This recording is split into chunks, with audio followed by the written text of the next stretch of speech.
Galgar was pleased to hear of the undead forces being beaten back, but he was thrilled that Keldrian had taken the first steps to bring the High Elves into the fold of the Chaos Gods. Knowing that they would be moving through dangerous lands, Galgar gave orders for his men to meet up with the High Elves so that they could serve as an honor guard for the victorious elven host. Unfortunately, neither Galgar nor Keldrian made the elvish forces aware of his intentions, and so when his men appeared before the elves, panic began to set in. The elves reacted and fired their bows into the chaos forces. "Betrayal!" Galgar shouted. "Defend yourselves, my brothers! The elves have turned on us!" Strangely enough, Thal Victus was repeating the same commands to his people. Both leaders feeling they were betrayed, they commanded their forces forward, intending no mercy in response to the imagined slights. So we have a pretty normal battlefield here. One mission, I am attempting to earn the Chaos Familiar, so I have chosen the bottom left table quarter in this board, and Michael has challenged me that I have to have the largest unit by fortitude in that quarter whenever the game ends to be able to unlock that. So that's really the only thing I'm aiming for here, other than, of course, to try and eke out a win against the High Elves, which I have not been terribly successful at up until this point in the campaign. So we'll see how that goes. Let's go ahead and get into deployment. Alright, so starting off, we've got the Fire Phoenix in the back. In front of him is a unit of 5 Dragon Princes, and with them is Thal Victus, his Captain General. In the building is his BSB, whose name escapes me at the moment, but he is with a unit of, I believe it's 25 of the Lothran Sea Guard. Then we have his wizard, Alora Victus, out by herself this time. Then a unit of 5 Silver Helms. Behind them is a White Lion's Chariot. Then on my side in the forest, I have a unit of 10 Forsaken with Mark of Corn. Then there is a unit of 20 Marauders with flails, light armor, and shields. They are Mark Nurgle, and they have full command. With them is my Exalted Hero BSB, also Mark Nurgle. He also has a flail. Then I have my Galgar, my general, who is level 2 to Lore of Nurgle, on a demonic steed. He is hanging out with 5 Chaos Knights of Nurgle with full command and the enchanted ensorcelled weapons. And then in the building is a unit of 4 Trolls with no upgrades. So we get the turn started with the Warriors of Chaos taking the first turn. And I do not want to stick my neck out. Last time I think I got a little too aggressive and it cost me. So all I've done here is I've turned the Forsaken just a little bit to kind of see what's coming in on that flank. And everybody else I kind of repositioned just a little. Nobody really even took a full move. I'm intending to loot with the forest and the building. So then we go to my magic phase, and I try just to spit out a stream of corruption just to get the spell off so I can run the risk of getting the the +1 to toughness and wounds. I get it off. But I miscast. I rolled 4 dice to try it, and I rolled 3 6s. And then I proceeded to roll an 11 on the miscast result and lose both of my levels and all of my magic for the game. So this is not going well. And that's really all I've got. I've got no shooting, so my turns are going to be real quick now that I have no magic, no shooting. We go to the High Elves' turn, and he starts coming up on the side. He knows his Phoenix doesn't have a whole lot to fear against the Forsaken, so he's doing that. He's going to be looting with his Lothran Sea Guard in the building, and he's moving his Wizard on this side, too. He doesn't want to get close enough to risk her, and there's no reason he really should. Then over here, he starts coming out with the Silver Helms and the Lion Chariot. He thinks he can pretty much put a hurting on my Marauders, which is probably true. But I have given him a healthy respect for the Chaos Knights, so he's not wanting to stick his head out either. We're kind of getting into like a game of chicken here to see who makes the first fatal misstep. So his magic doesn't really do much. He tried a Tempest and it scattered off of my Forsaken. So we go into my turn. Everybody's looted, so they kind of have reformed into a new line. You will note that Galgar has run over and joined the trolls for this turn, just because I want that money to go into my army pile, and since Galgar is my only named character, he has to be the one running around joining units, because I don't think those trolls are going to survive. And that's pretty much my turn. No magic, no shooting, so it's on to the High Elves again. Their turn 2, he's starting to come up. He realizes he's got a lot of power on this side, and I've only got really the Forsaken to hold him off. So he's not risking anything. He's going to want to hit me with everything he's got to essentially just start plowing in that side and getting it for me. You can also see the Lothar and Sea Guard have come out of the building in the back there. Over here, I don't know why he has a wound. Oh no, that's not his wound. He got another spell off. That's the ward save counter. But yeah, so he brings his caster over here so she can start throwing, I think it's Soul Blight, on my small units and try and do some wounds. And the Silver Helms are slowly starting to eke out forward. I want him a little closer, but I'm kind of getting itchy. I want to get into something soon. So he tries Tempest again. Amusingly enough, miscasts. The Tempest scatters to where you see it there on the table, and he rolls an 11 for his miscast. So he loses the spell Tempest, but he only loses one of his 2 wizard levels, so he still does actually have a wizard on the board. But magic really has not played a big part in this at all. So we go into my turn, and I decide, you know what, it's time to start mixing something up. The boys are getting itchy. So in come the Forsaken to get into contact with the Phoenix. I'm thinking maybe if I can roll a good enough number of attacks, or who knows, maybe even get something good like Always Strikes First, so I'm getting some rerolls or something like that, I might have a chance to take him down before those Dragon Princes can get into me, but it's a hope. And everything else over here, I'm starting to form a line. I move the trolls up. I need to just hit this side of his line hard because they are the weakest. I really don't want to have to be dealing with the Silver Helms and the Dragon Princes both at once, so I need to get rid of one of those units ASAP, and it looks like the Silver Helms have picked the short straw. So we go into combat. My Forsaken roll just terribly. They get the Killing Blow mutation, which does nothing, and I just roll very badly for my number of attacks. I still managed to get 1 wound off, but between the damage the bird is doing and his Thunder Stomp, he's killed 4 of the Forsaken. But I am still steadfast and don't go anywhere. But yeah, now I can pretty much write those Forsaken off because they're in a lot of trouble come next turn. And over here, I think this is his movement phase, I think. He is not trying to charge, but he's lining everything up. What he's done here by mistake, though, is that he's got his Chariot and the Silver Helms on the same line. So if I can hit one of them, I'm going to impact the others because all my units are wide enough to hit both of them. And over here, he gets his charge off by the Silver Helms and moves his mage over here. And I'm not really sure why he did this, because all he basically did was stop himself from being able to overrun and get closer to me with the Dragon Princes. So I don't know if he wants to do that or what his ultimate plan is, but there it is. Either case, those Forsaken are dead. He does get a spell off over here, the Soul Blight on my Nurgle Marauders, and kills 2 of them from the back rank. And during combat, of course, the Forsaken just lose. He makes way with Thalvictus, who basically kills half of them himself, and the Thunderstomp from the Phoenix takes care of the rest. So my whole left flank is non-existent now, and I'm not happy about it, but I'm kind of psyching myself out at this point. I'm like, this is my luck with the elves, but we'll see where it goes.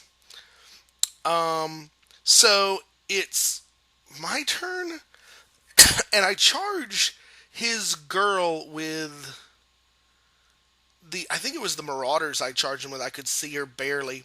So he flees with her. They flee through the Dragon Princes, ends up on the other side. Unfortunately, the Dragon Princes do not follow likewise, but I'm not sure if at this point if that's a good or a bad thing, because I've opened him up.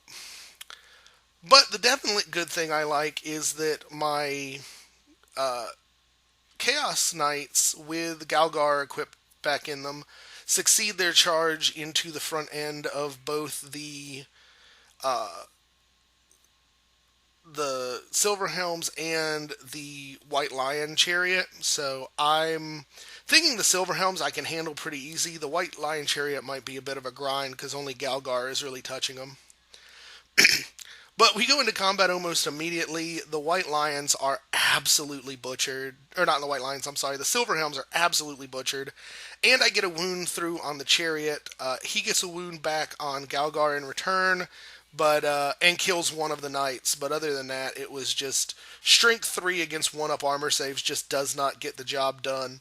Unfortunately, the White Lion Chariot is apparently stubborn, and I didn't know this, so my guys are stuck there, and they reform as such. So we go into the Elves' turn, and this is where he's starting to make me rethink about declaring that charge against the Wizard, because the Princes just come slamming into my flank. Once they sort of readjust and hit, they've got me there. My only hope is to bring that Exalted Hero who's got like Strength 7 over on the first round of combat and see what he can do. Phoenix also attempted to charge them but fails and moves forward just a little bit, and his mage fails her panic check and continues running. And here is where she ends up. This is very, very close to the end of the table. One more failed panic check and averages say she goes right the hell home. And the Lothran Sea Guard just saw what happened to the Silverhelms, decide we don't want any piece of those knights whatsoever, and walk backwards back into the building. So during combat, I declare a challenge with my BSB. Thal Victus accepts, and I prove to him very quickly what a bad idea that was. Strength 7 with that Exalted Hero on with the flail just opens Thal up. He dies. I think I kill one more of the Dragon Princes, but they kill 2 ranks of my Marauders. But I'm stubborn and still fail the roll, so I break. And then we go over here. My Knights finish off the Chariot with no real problem and turn around to face the flank of the Dragon Princes. They may have gotten my BSB and the banner out of that unit, and the Marauders may be running for their lives, but they have presented me a sweet opportunity on this turn to go ahead and take out those Dragon Princes and turn this game around a little bit. So on my turn, I charge with the Chaos Knights. The Dragon Princes elect to flee, and they're actually just to the bottom right of this picture. They do not run off the board. I do fail to rally the Marauders. They continue running, and the Trolls are making their way over to the Haunted House so they can go inside that and loot it. So then, on the Elves' turn, Alara Victus fails her rally check again and runs off the board. The Phoenix decides he doesn't want to mix it up with the Knights and pretty much just hangs back. But the Dragon Princes do rally, and they turn around to face down the Chaos Knights that are coming at them. And oops, I was wrong. This is actually the turn. The Phoenix Guard comes roaring out of that side to chase down the Marauders just in case they decide not to keep fleeing for the board edge. So he's moved in right behind me there. Then during shooting, because they're up on a hill, the Lothran Sea Guard in the building take a few shots and kill 3 of them, which, now that I'm actually thinking about it, I think he took all 14 of his shots, and he should have only taken 5 because it was a first floor building. Either that or he moved out this turn. I don't remember. Either way, Marauders are dying. No one's surprised. So we go to my turn. Trolls get inside the Haunted House. Marauders fail to rally again and continue running.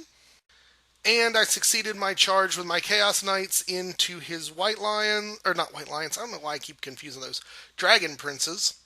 I'm thinking I'm in good shape. I got the charge, he didn't, so he's swinging back at Strength 3s.